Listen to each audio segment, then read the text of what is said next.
ta tổ chân luôn đó đúng là ta lên đó yeah thổ bé chân luôn lấy một gió hồ luôn con mà bé giống đâu cho túi à lên nó You said we watch movies on the tour, not like On the bus? nó tổ ta rồi đó họ đây chơi luôn có nhóc phải nó You know what? I was gonna bring Frozen, but I thought you guys are too old for it. no, Frozen's like the best movie Really? ever. I just saw Frozen like 2 weeks ago.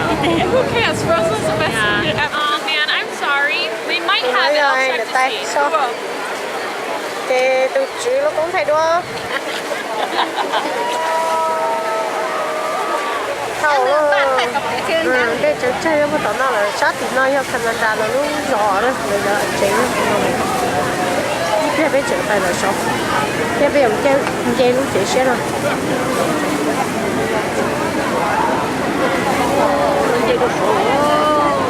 I like our blue pod boat better. bây giờ chơi khó đây chơi cha nó thế bác sĩ ơi cái này nó sẽ chắc cũng rồi nó sẽ bị chịu bỏ I know I'll never use the yellow. đứng trên mình nó đây ta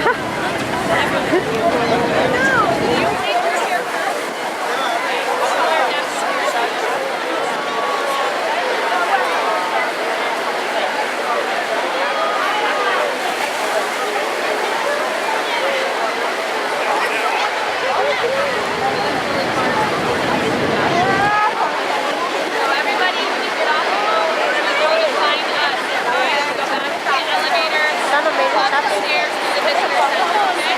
All meet.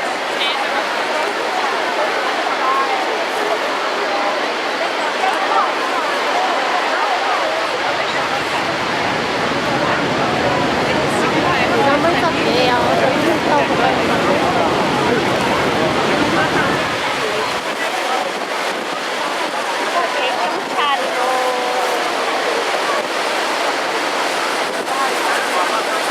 Con cầu lên đời biết không? bây giờ nói cho tụi nó mà chúng không phải phải